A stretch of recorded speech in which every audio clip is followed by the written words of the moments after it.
Well, we'll get started, and I have a feeling more people will pop in as we go on.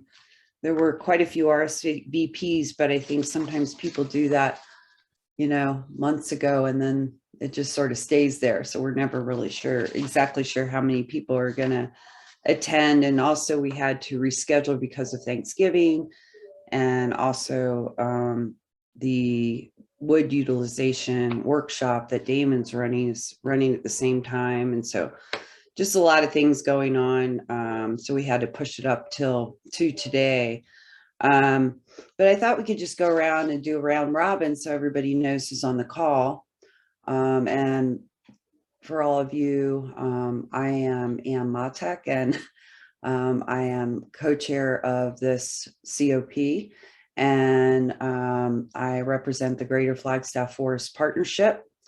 And we are, GFFP is a nonprofit that started back in 1996. So it's been around for 25 years now. And GFFP is a national member of the Fire Adapted Communities Learning Network. And so this COP is part of this learning network. And it's grown a lot. I'm real happy about its progress and all the great information we've been able to share together over these years. So it's been, I think, really a really positive force in for a lot of folks that have joined this. So I'll go around and I'll just call on you as I see on my screen, and we'll go with Annie. Hi, everyone. My name is Annie Schmidt, and I am on the Fire Adapted Communities Learning Network staff team. I got my booster shot yesterday, so I'm I'm feeling that today, but it's a good thing. Glad to have it. I live in beautiful North Central Washington, in an area where communities have really struggled to find an effective means of getting material out of the woods. A lot of haul costs have been the primary challenge, in addition to sort of a chicken or egg discussion about available material from a planning perspective and available facilities, as I'm sure is the case in most places. So I am the FACNet liaison to this community practice, here to support Anne with whatever she needs. And it's been a little while since I was able to attend a call, so I'm super excited to hear what everybody's up to today.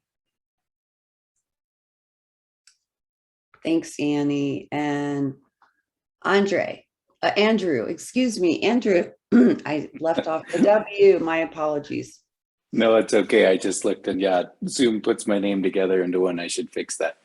So I'm Andy Hawk, part of Timber Age Systems in Durango, Colorado. And we're a small scale CLT producer, utilizing specifically ponderosa pine. Primarily, we're sourcing from private land at this point, but we were able to just get our hands on a deck sale out of the San Juan National Forest for the first time. And it's fun to hear Annie talk about hauling and the difficulty of getting material out of the woods. We have not solved that problem for ourselves yet, although we're getting somewhere. And we've produced 3, almost 4 ponderosa CLT structures in the last 9 months. And we're starting, our consumption of materials starting to ramp up. We're kind of in a 3 to 5, occasionally 6 CCF a week now to just, keep ahead of our production and make sure we've got enough wood in the drying loop. So we're making progress. We're still very small, but we were able to visit Northern California last week. The Sierra Institute had asked Kyle and I to come out and be part of their Wood Products Forest Entrepreneurs program in the Northern Sierra. And we spent a day also touring some of the damage from the Dixie Fire and talking to communities about wood utilization in the Northern Sierra, primarily around ponderosa pine. And it's intense to see just the damage from that particular fire. And I will be in Albuquerque in 2 weeks to work Damon's given us an opportunity to do a presentation at SWARE in Albuquerque in a couple of weeks, and we're very much looking forward to that. Thank you. Well, thanks for that, Andy. And that sounds really interesting. And I might ask you to talk more about the Dixie Fire, after intros, because I'm interested in what you saw and what you heard. And, it's just, at least I think it would be really great to hear about that. Happy to share. Yeah, that would be great. And Damon. Good morning, everyone. I'm Damon Vaughan. I am a research associate with the Ecological Restoration Institute, and I work in the Forest Operations and Biomass Utilization program. Lately, pretty much all of my efforts gone into the seminar that we're hosting that Andy mentioned. We'll be doing an in-person one in Albuquerque in 2 weeks. And most people on the call are registered for it. I've seen their names in the sheet, so that's great. And we're also offering 2 virtual workshops in the month of November. One is on financial assistance for the forest industry, and another one is kind of a 4-part series on lumber drying, more technical info. Yeah, that's kind of been my main focus lately. Otherwise, I tend to work on projects related to wood products or kind of supply chain logistics, involving railroads and transportation, stuff like that. And yeah, that's pretty much it for me. I can answer any more questions later or whatever about the seminar, since it's coming up so soon. Great, thanks, Damon. And Jay. Good morning. Jay Smith, I'm the Forest Restoration Director for Copiah County. I've been doing this for about 3 years. Prior to that, I've been pretty much running logging and sawmill operations from anywhere from Tennessee, mostly, to about 5 years in Arizona. So, been on all sides of it.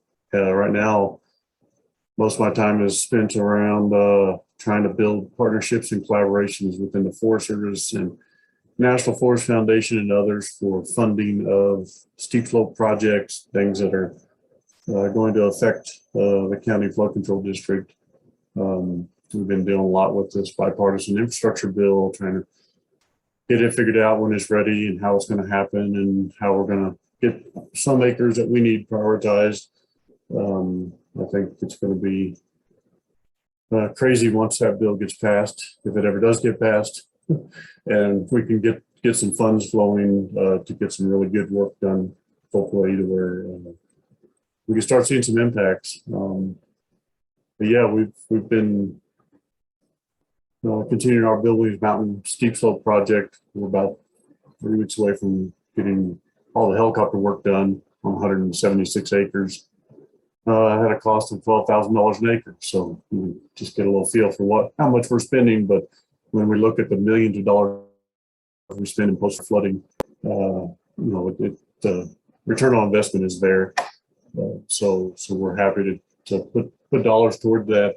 Now we're starting to focus on some of the upper Rio, north of Flagstaff, and toe slopes of the peaks, the San Francisco peaks. So trying to figure those areas out. Thanks. Thanks, Jay. So this call today was really so that we could share. We do a lot of times we do presentations during these calls about different projects that people are working on. And once in a while we take a pause and we do more of an open sharing time with each other and talking about, potential policy decisions, something that you might need assistance with from others or have questions of others, event announcements, any kind of information that you would like to share with the group that you think we would benefit from, is really what we're going to talk about next. And then going from that, then we'll go into what might we want to do for next year for our calls. And if folks have ideas for that, we can start scheduling folks to come in and talk to us about different projects that they're working on, different innovations.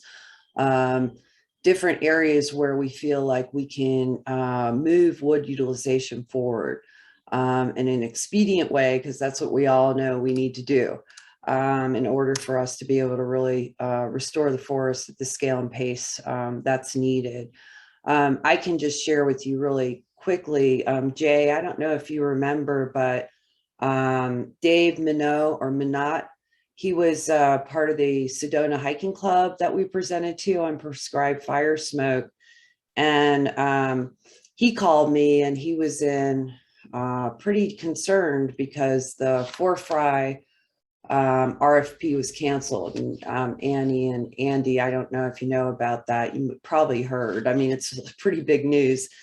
And, you know, he's a retired engineer and he's very attuned to what's going on with the forests. And I know he has talked with several of our colleagues in Flagstaff trying to put together a bioenergy plant in Flagstaff and ways to get rid of the biomass.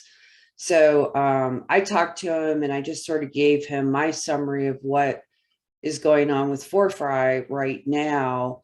And I also invited him to come into a GFFP meeting at some point, maybe January, February next year, to share his thoughts, because I think it's really good for us to hear from the public and to hear what people are thinking about something, especially because they don't have the ends that we do. Like, you know, Jay and I go to the stakeholder group meetings all the time and we get the information, and we go to some of the working group meetings and we're on the steering committee, blah, blah, blah. And so I just wanted to share that with you. I just talked to him yesterday for quite a while, Jay.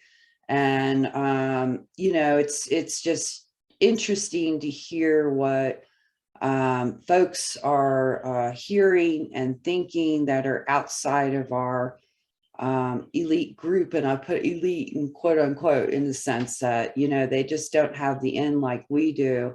And so I think, at least for our region, that was a big piece of news since I think the Wood CoP has met. And we're all trying to grapple with it and deal with it. So, I mean, I'll stop there, but I just wanted to share that conversation that I had with Dave yesterday. And like I said, I might have him come into a meeting because I think it's good to hear from the public and to hear what they're thinking. If you want, I can talk more on the Fry RFP. I don't know if that's what you want to do or if you want to wait and let others do their thing. Oh, go ahead. They're probably, I bet you everybody's interested, especially if you're not, you know, in our region, what's going on. And Jay has probably even better insight than I do. So go ahead, Jay. So as you know, the Forest Service put out the Fry RFP about, it's probably been 3 years now. And about a year and a half ago, they had started doing the actual RFP bidding. People were turning in, their bids were due, and they started the negotiation process last January, or maybe even a little bit before December of 2019, 2020. No, 2019. So this 2020 just threw me off on my timings. So, you know, these industries, there was 3 major bidders that I know of. Pretty sure that's the correct number that were there. An LSB plant, Good Earth Power New Life that's been around with the Fry Phase 1 contract, and then Jim Nyman Industries was one of the bidders, along with, he was partnering with Dry Kiln area up in the company up in the Pacific Northwest. I can't think of the name right now. Anyhow, they all seem to put in pretty good bids. Well, we didn't get to see them at all, but what I was hearing, and you know, I know the OSB plant, they spent several $100,000 getting the bid together, and then for the Forest Service just kind of pull the rug out from underneath everybody. And it was disappointing to the point that some have said, I don't know if I want to even do business with them anymore in this area, which is frustrating for us as the ones that are, you know, struggling as you are, Annie, with industry. and then they do discharge to the industry that might be willing to come in. There was major frustrations on that part. Frustrations from existing industry that are relying on this contract to get awarded, or Noble Power Plant. They need the fiber coming off of that, the biomass. It kind of took everybody a little bit aback. But then I tried to think positive, so I'm like, okay, if the Forest Service couldn't do it, and they had like 5 reasons that they, some of those problems that they just couldn't figure out. But, so we said, okay, let's take a step back and let's look and see how do we improve this. Maybe this large RFP is not the answer. Maybe it's splitting it up into smaller sections and units of trying to include all 4 national forests in this area. So there's been a lot of discussion over the last month. At a couple of meetings that the 4-5 stakeholder group held with industry and non-industry partners to try to come to some conclusions. Salt River Project, or SRP, which is a major player for the watersheds. They're concerned with the watersheds because they do all our water and some electricity. A major portion of the water and electricity in Arizona and Phoenix metropolitan area. So they're concerned with the watersheds. So they've been very involved in this. And some of the things that we've kind of come up with is that, one, the Forest Service offered hardly any timber sales this last year waiting on this RFP. So we have existing industry that's struggling for timber. They have no timber on shelf or on their stocks to be able to say, I know I've got work for the next 2 years. So there's a lot of concern there. Then you have Good Earth Power, New Life, that has they have until May 22nd, 2022 with their phase 1 contract. They still have 49,000 acres under contract. And we know they're not going to finish that. I'm concerned with, are they going to go out and try to buy timber sales? They've stated that they are, because they've really made a push to increase their mill capacity, put in a new mill. They put in engineered wood product machine where they're making their finger joining. They're kind of cutting the knots and getting the better grade out of the lumber, finger joining it back together, making molding. So they're trying to move forward. They've just been awarded they're selling debt in a sense. There's a long name. They've gotten a bond through the state that's almost $200 million. And it really what it's allowed them to do is to borrow money without the banks having to, or whoever's lending the money, not having to take the risk. The bond will take that risk if they don't pay back the loan. And they have some stipulations there. They have to cut so many acres in so many years, and they have to do certain things. So, there's a lot of movement on that end. But they're looking at, if there's not a large scale contract, which the biggest portion of that contract was, they had to do a lot of road work on the Forest Service roads, and they had to remove 75% of the biomass, which before was 100%. So they kind of knocked it back to 75%. And those two things, the road work was a huge service portion of the RFP that a lot of the contractors said, you can't do it, just can't spend it. The timber doesn't have enough money. You don't have enough money for us right now, or you're not willing to pay what we think it's going to take to fix these roads to get this timber out. So some of the discussion now is as we move forward without an RFPs, Forest Service needs to really get back into the road building business and start doing work on their own roads to get access to the timber. And we have partners like Coconino County, partners like National Forest Foundation, SRP, others that have these special projects that they're wanting to prioritize in watersheds, more about watershed protection. And so we're wanting to prioritize that with this infrastructure funding that may come down, because we're hearing that a lot of this infrastructure funding is going to go to the Forest Service. I've heard numbers from 27 million all the way up to $86 million. So I don't know what the real number is. $1 billion. Change that to $1 billion for the Forest Service to do projects. So there's going to be scrambling going along throughout all the regions for this money.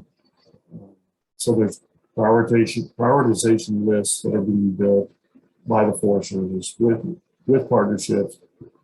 But then we still have 300 to 400,000 acres here on our side, the Cook and Kaibab side of the maps.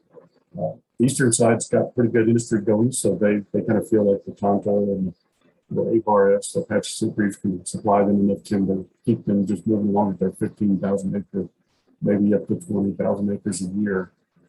But we still have this 300 to 400,000 acres that we have to deal with over here. How are we going to do that? Do we rely on Good Earth New Life to really get their structure up to cut 20 to 30,000 acres a year? Do we ask, look for more industry, smaller industry to come in and kind of just build that capacity at a smaller pace? So that's some of the stuff. But one of the things, we've met with the chief of the Forest Service already as a county. We were in Salt Lake City at a county organizational meeting.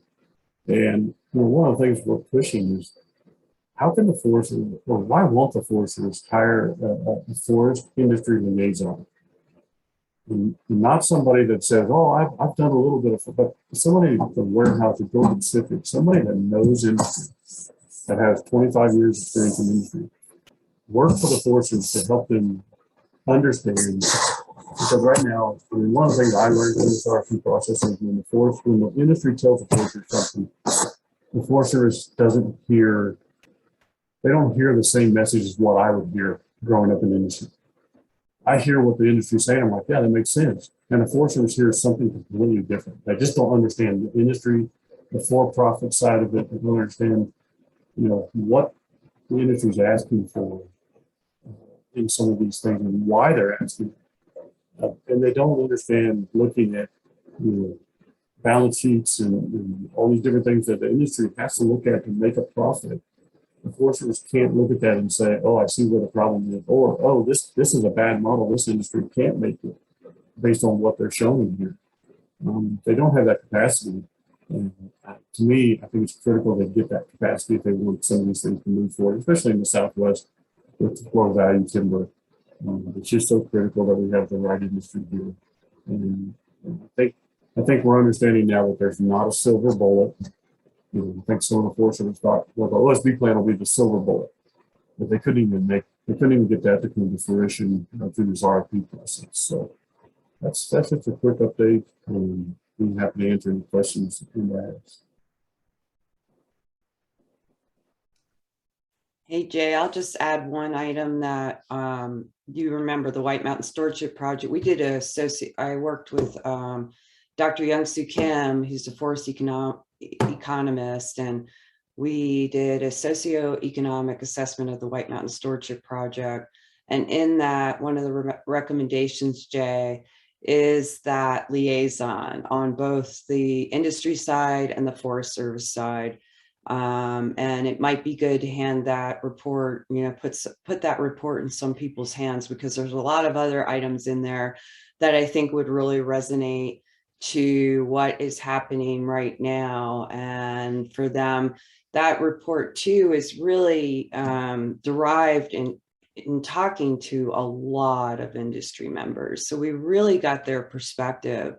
And I think really, yeah, that lack of communication and that, that was happening back then and we still haven't learned. So yeah, there's definitely, I think, frustration, and you almost, just for me as a stakeholder and being involved in it for so many years, like you, it's like, well, how much more time can we all put into this, when there's really no accomplishments really to show, And I'm glad Jay's going to be sitting on this optimization working group. I'm glad he is. I decided not to, because again, I'm at that point where I'm like, how much time can I keep putting into this? And, you still are coming up empty handed. And we've done so many exercises like this as a stakeholder group. So I don't want to go down this pipe. I'm concerned about that as well.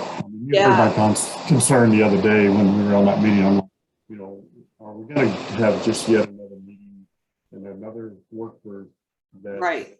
you know, not really gonna make any difference because they're not gonna listen. Yeah. I have that concern still. I don't care what they promise me. I still have the concern. Yeah. Anybody have any questions or comments for Jay? We're hearing odds and ends over here in the San Juan National Forest, and just in part because James Simino, who was over and part of Fort Fry at one point, is the district ranger for Columbine District in the San Juan now. And so, and I know that there's a new forester on the Columbine that's coming over, I think from Coconino. I'm not certain, but Oh yeah, I think the timber sale contract guy, Jake Dolan, who's going to be coming up there. I think that sounds like the right name. Oh, okay. And he's going to end up over in the Columbine District in the San Juan. Yeah, cool. And there He's was a some good guy. discussion. That's what we've really heard. And it's been wonderful to see the creativity and flexibility that James Simino and Tim Leishman are bringing to the San Juan. There's, I think, if I could, just one key point that's coming out of Fort Fry is, it seems like the San Juan, the lessons they're taking from Fort Fry is that they're starting to do really teeny tiny little projects instead of these colossal things that are in a way destined to fail in some respect. So like they just did a 70-acre test in a high utilization area directly adjacent to Durango, high mountain bike utilization, high intensity fire potential. There's a watershed component to it. And they brought in some Ponzi logging equipment out of Alma, Colorado, and did this little test. And it's allowed the community to sort of get its collective teeth into what's going on. But yes, I would just say generally a lot. I mean, we're only 5 hours away, so a lot of the news comes our way.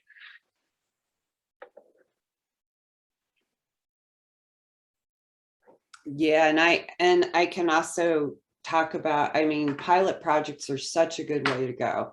And same thing in our the White Mountain Stewardship Project report that we wrote. Before the White Mountain Stewardship Project happened, they did a pilot project, and that helped develop trust. It also helped them develop processes. It helped them with efficiencies. It was really the predecessor to something much bigger. But getting that pilot project under their chest was really something that really, I think, really moved the White Mountain Stewardship Project to be, relatively successful, because back in the day when this project started, it was just really shifting to small diameter wood. So, they were faced with so many challenges back then. Now we really aren't. I mean, so we have no excuses. But, you got to give all those people a lot of credit for what they accomplished, given the circumstances, and also the circumstances of the Great Recession. So yeah, those pilot projects, even if you can do another one, if you feel like, wow, this has been so great, well, why don't we do this again? Maybe in a different area with a different set of circumstances. It's just such a great opportunity for learning. Yeah. It is in the community. It's given the community a look into kind of the future of the management of the forest directly near town. And, it's been a really long time since there was any sort of substantive harvest in the, primarily in the Columbine district of the San Juan. The Dolores district's had an ongoing harvest program, and Pagosa district to an extent. There's a couple of stewardship contracts over there. But it is, I think, Anne, it's giving that social license to operate and the demonstration that things can succeed. The challenge they're faced with is a lot of the material from this particular project is definitely of very, very low grade, and it's really small. There's a lot of stuff in the decks that is 4 to 5, 6 inch diameter material. And so they were struggling even to get firewood guys interested in it. And they had 3 or 4 firewood folks back out. And part of that was due to access and road, and part of it's due to just the quality of the material. We ended up purchasing about 150 CCF of it. And we think that at least 30, maybe 40% of it, we won't be able to turn into boards for CLT production, but there's some other things that we're thinking about doing with it and how to help the community out. And it was in part like, we just wanted to see something succeed so that the public could see that, yes, there is a little timber industry here. Yes, wood can be utilized. Yes, we can come up with a plan to do this together as a community and see benefits to watershed, to wildlife, to rec, knowing that we had to take a little risk, right? That some of this material won't be utilized in CLT production, and we'll find another outlet.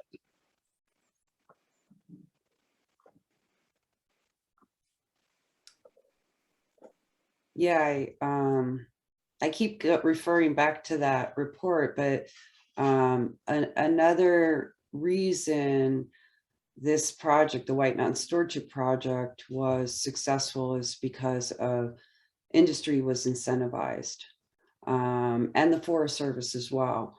There were end of the year funds that other forests sent over to the Pachysik Graves that they used. There was the American Recovery Act funding that they used.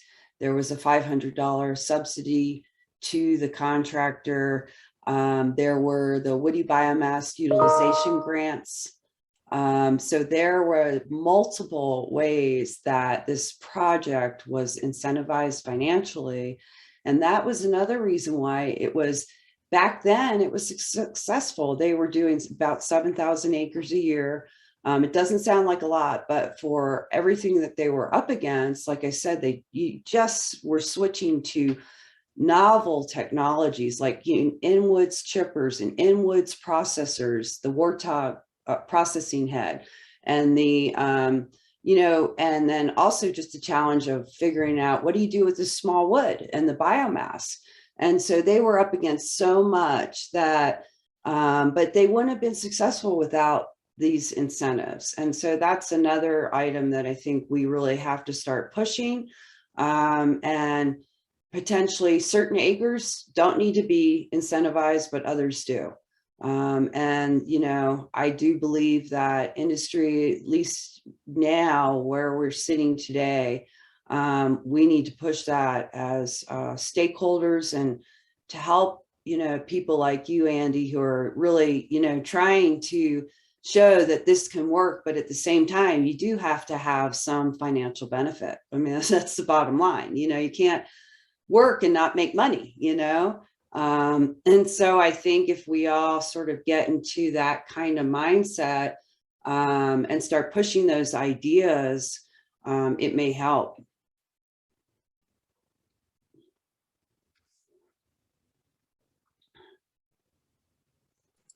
So I don't know if anybody else had some comments on what we were talking about, but I know that Annie had said that you were interested in hearing about Andy's trip to Norcal. Is it Norcal? Is that how you say it? And Northern California. Oh, is that what that is? I was like, NorCal. That's cute. NorCal. Oh, I was with her. NorCal. That's so funny. I'm like, Norcal. Where's that? I was with her. Yeah. Well, I'm happy to share a couple of pictures. And I was watching Annie and Jay's conversation, and Annie, it's fascinating. One of the things we toured in the town of Quincy, California, was that the Sierra Institute had bought some CLT from Structurelam in Canada, that built the first CLT structure in California to house the biomass boiler. And they're using wood chip from small products to offset heating costs at the Feather River Community College. But it's fascinating to see the price differential. Like, you're talking 2.7 cents kilowatt hour, and California is locking in contracts at what we heard were 20 cents a kilowatt hour biomass to energy conversion. And so there's a 10-fold factor right there, which is pretty wild. Totally. We have the cheapest power in the nation, and it's both wonderful and an additional issue for us when we're talking about, alternatives to hydropower, because nothing else, and you cannot compete with that. You cannot compete with 2.7 cents per kilowatt hour. It cannot be done. Nope. And so trying to get woody biomass into that stream is, that's not going to happen. Right? However, I am very pleased that Washington State has done a fair bit with CLT. And so the Department of Natural Resources is really continuing to push that as, an alternative to some construction technologies. And so I'm really fascinated to hear more about what you have to say. So because we were talking about it, I think you guys can probably see my screen now, and we bought a couple of those log decks, and you can see kind of what we're working with, but this was that 70-acre test plot in the Columbine district. And no new road creation at all. It was the two Ponzi machines. So it was the harvester and the forwarder, and they did an exceptional job. The crew moved out at the end of August, and even with the year we've had and the lack of moisture, we're seeing regermination in that treatment area and species that are showing up that weren't represented in the test plots prior. So it's pretty darn cool. But it's not great material, and the road getting in there was tough. Let me go to California. Let's see, they're way down here. Where are you, California? Yep. So we were in Quincy, California, and near Taylorsville. And so driving from Quincy to Taylorsville every day, and I'll just move through these quickly. You could drive 30, 40 miles and never leave the burn scar. And, they lost between 1,500 and 1,800 structures. And what we were seeing, there were some smoking spars still in the forest, even though they had 4 inches of rain 3 days before we got there. We saw a couple of spars over in the forest still puffing away like cigars. It was pretty intense. But Caltrans was clearing everything within 150 yards of the highway on both sides. And the saw crews were felling directly onto the highway, and the skidders were on the highways dragging things out of the way. And the scale was gnarly. So this is Indian Creek, and the fire definitely changed character depending on slope aspect, day it was burning. And so they had some areas that were really healthy mosaics. Some of it got down on the ground and did really healthy things, and some of it hopscotched and created a nice mosaic. And then there were other parts of it that were unbelievably hot and definitely are in the high intensity category and did some pretty serious damage to the soils. But it was, you'd go 10s, 20, 30 miles and just see this. It was really, really wild. And then we kind of joked, just because we have such tiny ponderosa pine in this part of southern Colorado. They had the drum grinder here sitting on the side of the highway, and we were watching him chip full 16, 18-inch diameter ponderosa pines, feeding the entire tree to the grinder. We're like, no, oh my gosh, we could do such incredible things with those trees. But we're like, they're 900 miles from us. But they were loading these side dump trucks, fleets of them, one after the other, and shredding all of it.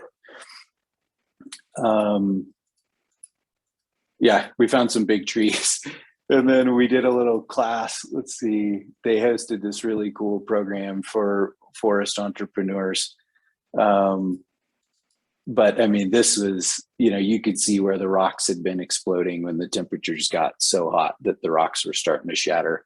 But this was, pretty indicative of that Dixie Fire scar. And then you could see where California Office of Emergency Services and Environmental Quality were coming in to do a lot of the hazmat work in and around the structure fires.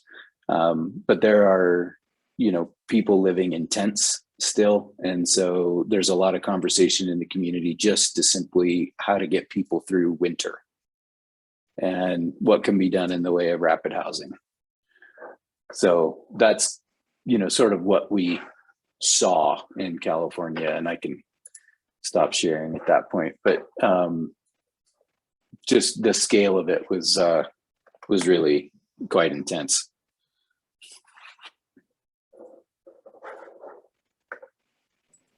If you guys, I Andy, don't know. Did you see any, you said they got 4 inches of rain. Was there some post-wildfire flooding associated with it so far? What are they doing to try to mitigate some of that? Anything and everything, Jim. We saw them pounding steel into the ground in some of the like ephemeral drainages and stuff that are going to flood during heavy rain events. They were just trying to put barriers in place to try and stop material flow into larger water courses or on to major roadways. We saw them, putting perpendicular logs into place here and there to try and slow down sheet flow.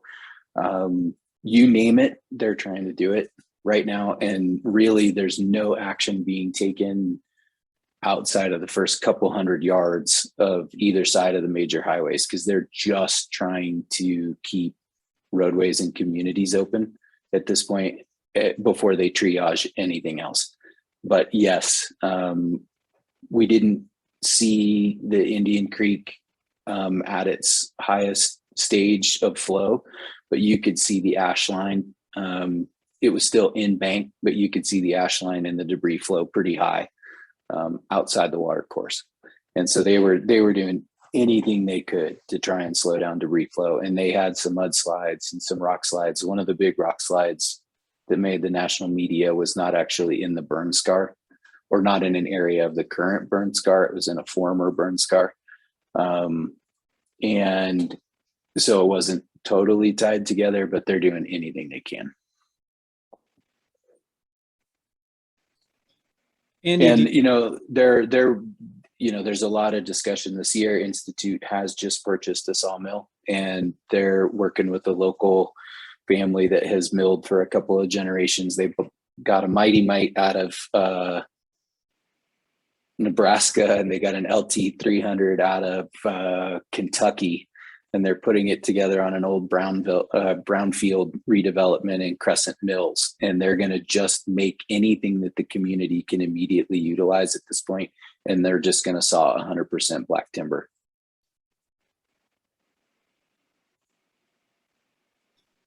Do you know where the those side dump trailers with the chips are going? Is that being used for energy, or?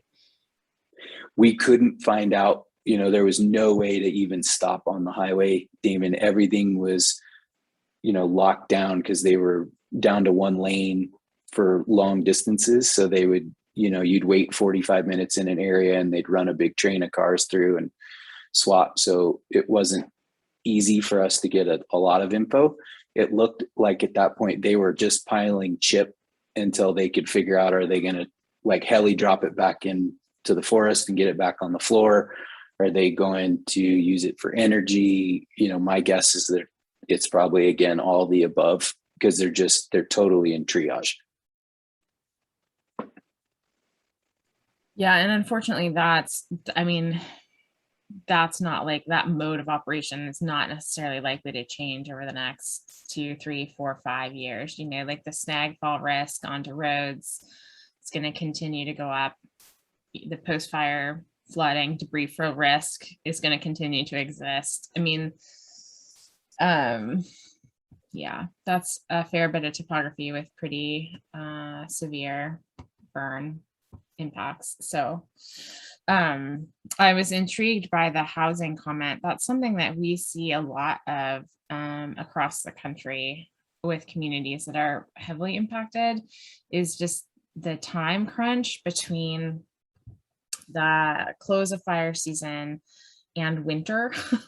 Like here we have this fire impact, and then we've got a situation where a month later we can have freezing temperatures, and people are in trailers or in garages, and it's not necessarily safe for season habitation. And a lot of the aid programs that exist seem to struggle with timing, you know, and so like I just can't help but think with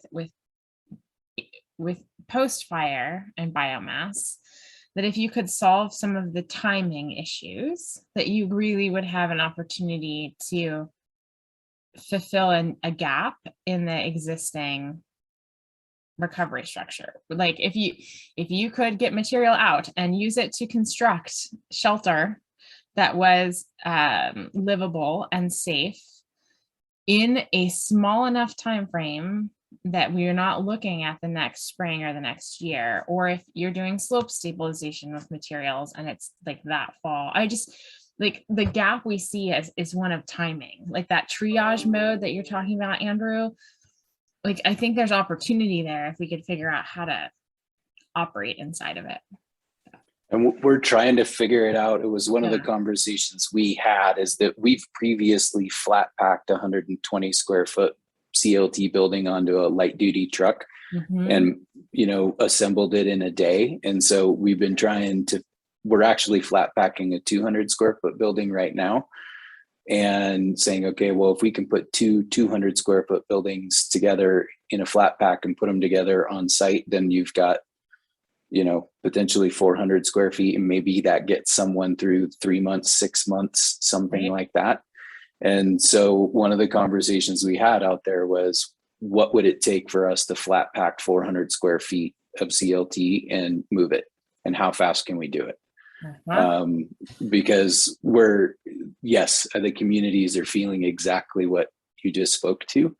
And so the amount of pressure you could feel to even just get a mill set up that was going to chew through some black timber and make fencing to keep dogs in. Yeah. You know, things of those, you know, little tiny pieces of just daily life. Or agricultural fencing. You know, we saw huge impacts in rangeland because of the loss of agricultural fencing. So, yeah.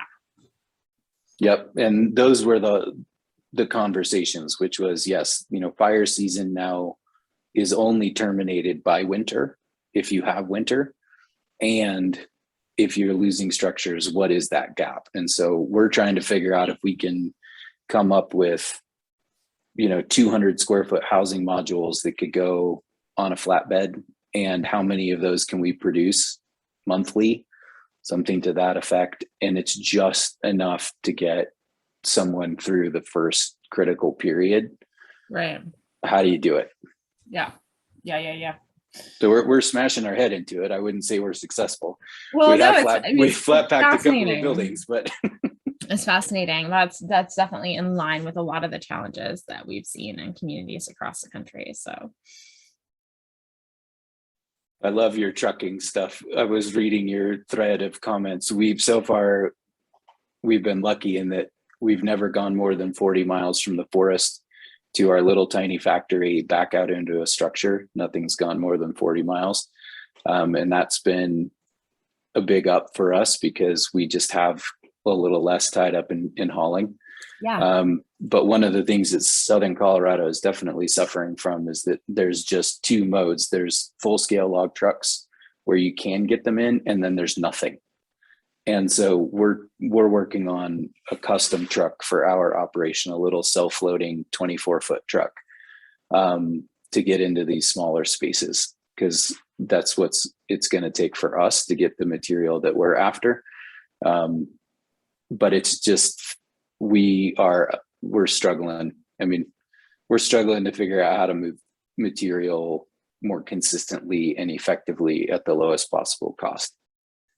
Because most of the material that's available to us is not accessible with traditional equipment, and be it a full-size log truck or a skidder, because so much of it is coming off private land. It's a 40-acre NRCS contract. It's an 80-acre state of Colorado contract. And, you know, you're not going to bring a skidder in there. So I feel your pain.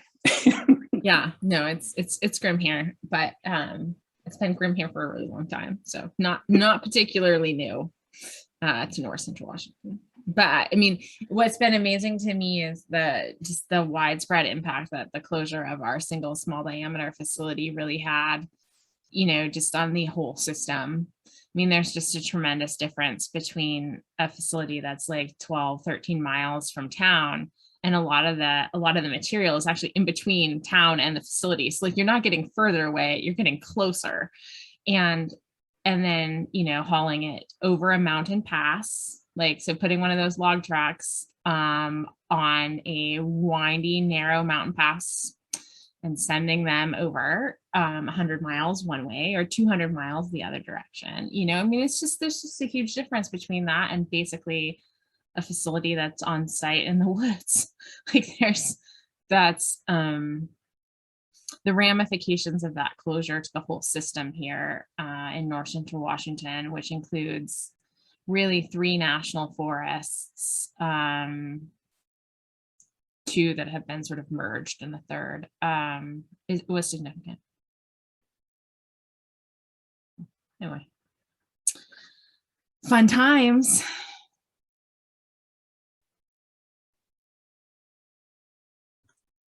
We've got about 6 minutes left. And Damon, I didn't know if you wanted to just make a quick update on, I know that the workshop is coming up, and then if we can just throw some ideas around for our calls. And on the agenda too, I had talked about the bioeconomy development opportunity, BDO zone initiative. If you haven't had a chance to look at it, I put a couple documents up that Tom Perry sent to me, and we can see if folks would be interested. I could invite them to one of our meetings.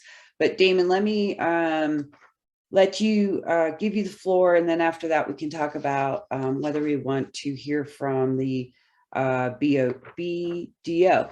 BDO.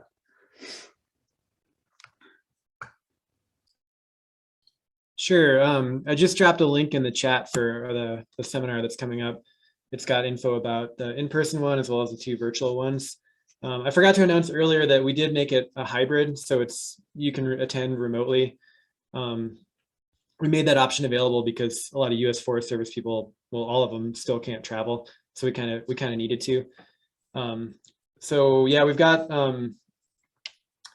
a little over 20 speakers at the in-person event. Andy's one of them, and the panels are everything from wood products out of small diameter low value wood to railroad transportation to in-woods forest operations, a panel on contracting issues at the state and federal level, and a couple other topics that we're covering. It'll be a day and a half. It's November 17th through 18th. And if you're in person, it's at the Hotel Andaluz in Albuquerque. If you're remote, you're at home. And yeah, that's about it. Registration started to fill up. I think I would expect there to be 60 to 65 people probably in attendance, which is a pretty good number for the size of the venue that we have. And then there'll be 15 to 20 remote participants as well. Yeah, that's kind of the high level overview. If there's any questions on that, I'd be happy to answer them while we're on the call here.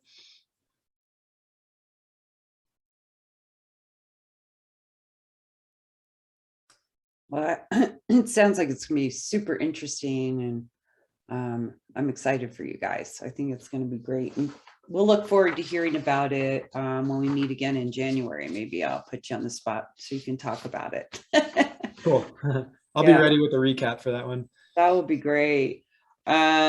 So I don't know, did you guys have a chance to look at the bioeconomy development opportunity info that I sent? On the agenda, I wrote, the initiative is a certification and regional risk rating program that enables economic development agencies and communities to disclose biomass feedstock related risk effectively and credibly, and to promote bio-based development opportunities to developers and investors around the world.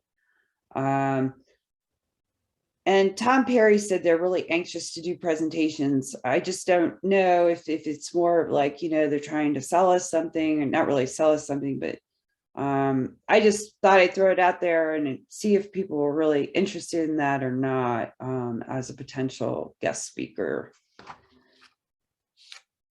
But it's on the agenda if you want to look at what I just read, because that was probably hard to understand, because or if you just need more time and want to look at some of the attachments that I put in on the calendar invite, you'll see them on this particular subject. You know, we can talk about it again in January and see if it's something we want to do next year.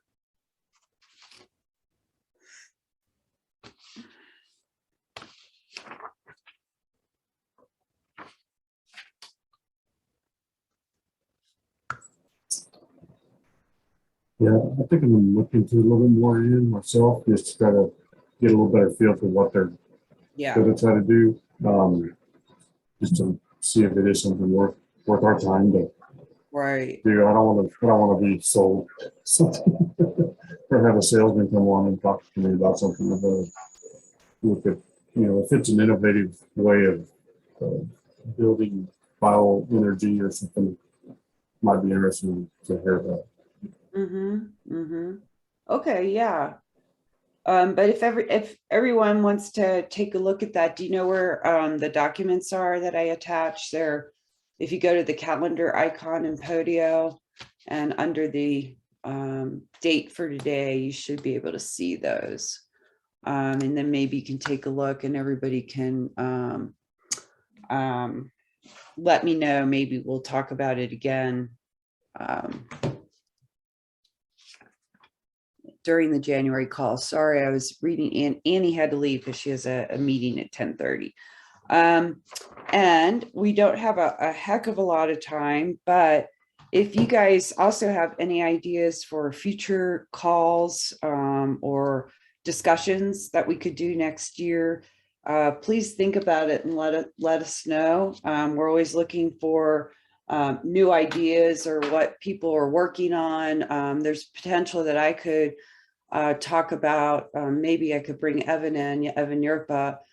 We've been developing a workforce support tool, and we can give you an update on that. What we're trying to do is put together a model that different collaborative groups, agencies, contractors can use to estimate workforce needs based on their region.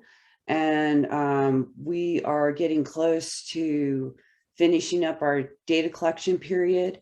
And I think we'll have version 1.0 out by the end of this year. And so maybe Evan and I can come on and give you guys a tour of the model. And I think it would also be great to just get your thoughts, like, hey, you know, maybe you guys have ideas of how we can improve the model and our data collection process. Data collection is, Damon knows, is extremely difficult.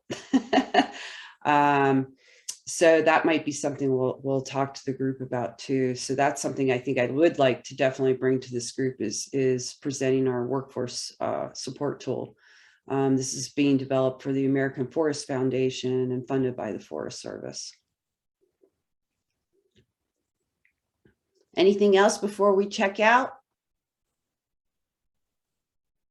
Anyway, I enjoyed the call a lot, and then sometimes small groups are better. Honestly, I think they're a little more enriching. And thanks, Andy, for sharing your pictures and all the great stuff you shared with us today. And made me think, you know, maybe at some point too, it'd be really good to share the workforce support tool with all of you, and potentially helping us figure out how we can get the data that we need to develop these coefficients. We're collecting primary data, which is difficult, as you know, just getting people to respond without, you know, most of the time they're like, oh, but I think now that we're going to actually have the tool to show them, you know, this is the version 1.0. I think that what might motivate them too, because before we were just like, it was just sort of conceptual. So they couldn't even really see it. So we had to explain it to them. They're like, you know, what do I want to do this for? You know? So I think it would be really good to talk to you all about it. Maybe in January we'll be able to pull that off.